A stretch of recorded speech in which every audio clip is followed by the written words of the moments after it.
আসসালামু আলাইকুম। যাদের অনেক ভাত পছন্দ বাট তার জন্য ডায়েট করতে পারছেন না, অনেক কষ্ট হচ্ছে, আর বাসায় অনেক মজার মজার তরকারি রান্না হয় কিন্তু ভাত দিয়ে খেতে হবে তাই আপনাদের ডায়েটের 12টা বেজে যায়, তাদের জন্য এই রেসিপিটা। তারা ভাত বাদ দিয়ে যে কোনো তরকারির সাথে এই রেসিপিটা খেতে পারবে। সো চলুন রেসিপিতে চলে যাই। তো মেইন ইনগ্রিডিয়েন্ট হলো ওটস। এখানে আমি ওটস 2 কাপ নিয়েছি। আর যারা ইটালিতে থাকেন তাদের জন্য বলে দিচ্ছি, ওটস হলো ফিওক্কি দা ভেনা। সো চলুন রান্নাতে চলে যাই। আমি একটা ননস্টিক প্যানে দিয়ে দিচ্ছি 2 টেবিল স্পুন অলিভ অয়েল। চেষ্টা করবেন অলিভ অয়েল ইউজ করতে। তারপর দিয়ে দিচ্ছি সর্ষে দানা 1 টিস্পুন। সর্ষে দানার ফোড়নটা দিলে কিন্তু এটার ফ্লেভারটা দ্বিগুণ বেড়ে যায়। তারপর দিয়ে দিচ্ছি এখানে আমি বাদাম। আমি এখানে কাজু বাদাম আর কাঠবাদাম নিয়েছি। এটা দিলে কিন্তু এই যেহেতু একটা পোলাওর মতো, সো বাদাম দিলে এটার টেস্টটা আরও ভালো আসে আর অনেক হেলদিও থাকে। বাদামটা ভেজে হালকা, তারপর এখানে আমি দিয়ে দিচ্ছি পেঁয়াজ কুচি। আমি ঠিক পরিমাণ বলতেছি না, আমি 2 কাপের জন্য এখানে 3 টেবিল স্পুন পেঁয়াজ কুচি নিয়েছি। আপনারা আপনাদের পছন্দ মতো নেবেন। যখন পেঁয়াজটা হালকা বাদামি কালার হয়ে আসে, এই মরিচ কুচি, এটা একদমই আপনাদের টেস্ট অনুযায়ী আপনারা কতটুকু ঝাল খেতে পারেন। তারপর আরেকটু 2 থেকে 3 মিনিট এটা ভেজে নিব লো ফ্লেমে।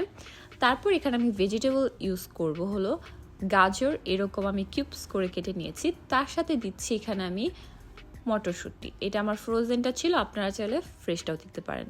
এটা দিয়ে এখন সুন্দর করে 2-3 মিনিট ভাজা ভাজা করে নিতে হবে। আপনারা এখানে যে কোনো ভেজিটেবলস দিতে পারেন। যেহেতু আমার আজকে বাসায় তরকারি অনেক ভেজিটেবলস ছিল, তাই এখানে আমি এতগুলা দেইনি। তারপর দিয়ে দিচ্ছি 1/2 টিস্পুনের মতো, 1 চিমটির মতো হলুদের গুঁড়ো, মরিচের গুঁড়ো, লাল মরিচের গুঁড়ো, আর তার সাথে দিয়ে দিচ্ছি এখানে আমি ধনিয়া গুঁড়ো। এটা দিয়ে আমি আবার হালকা কষিয়ে নিব। আর তার সাথে দিয়ে দিচ্ছি লবণ পরিমাণ মতো। এই ওটসের পোলাওটা আপনারা বিশ্বাস করবেন না এত মজা। কেন অনেকেই মনে করে যে ওটস খেতে চায় না, কেন ওটস যখন একটু বেশি পানি দিয়ে রান্না করা হয় তখন একটা স্টিকি ভাব আসে, তার জন্য অনেকের পছন্দ হয় না। তো এই ওটস পোলাওটা একদমই ঝুরঝুরে থাকবে, বিশ্বাস করেন আপনি যে কোনো তরকারির সাথে বা এইভাবেও খালি খেতে পারবেন। সো ওখানে আমি সামান্য পানি দিয়ে দিয়েছি, দেন ঢেকে দিয়েছি একটু যাতে সেদ্ধ হয়ে যায় ক্যারটস আর পিসগুলা।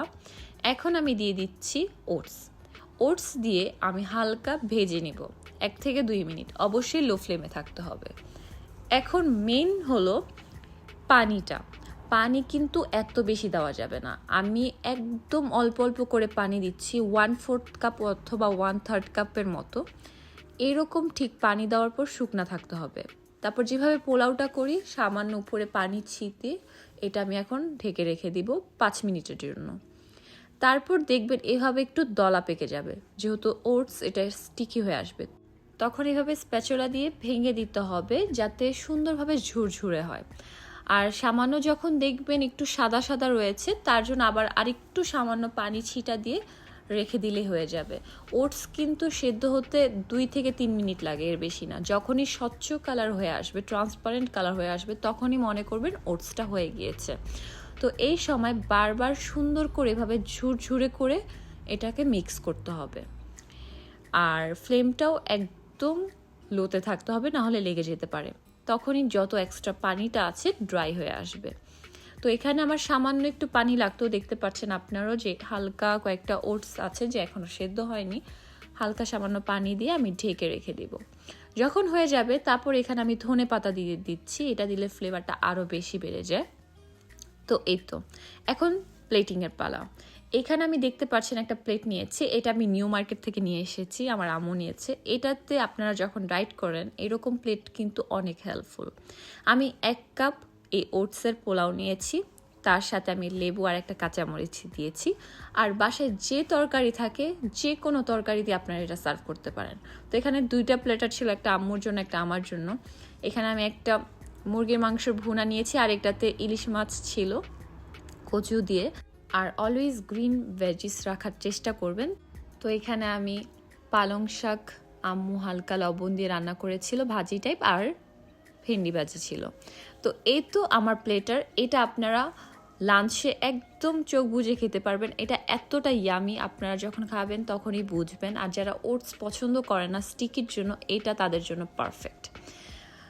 আর এইটা যদি আপনারা ডিনারে খেতে চান তাহলে তরকারি বাদ দিয়ে জাস্ট 1 কাপ এই ওটস পোলাও খেলেই হয়ে যাবে, আর কিছু লাগবে না, সাথে একটু সালাদ, কিউকাম্বার আর টমেটো দিয়ে। তো এই প্লেটারটা আপনারা অবশ্যই ট্রাই করবেন, যে কোনো তরকারি দিয়ে খেতে পারবেন। আর অবশ্যই চেষ্টা করবেন তরকারিতে একটু বেশি তেল না, বা একটু হালকা লাইটভাবে রান্না করলে তাহলে তো আরও বেস্ট। তো এই তো আজকের রেসিপি। আমি এখানে 2টা প্লেটার করেছি, একটা ইলিশ মাছের আর একটা মুরগির মাংসর। আপনারা কোনটা খেতে চান কমেন্ট করে জানাবেন, আর অবশ্যই ট্রাই করবেন। আরও নতুন নতুন রেসিপি পাওয়ার জন্য আমার সাথে থাকবেন। আল্লাহ হাফেজ।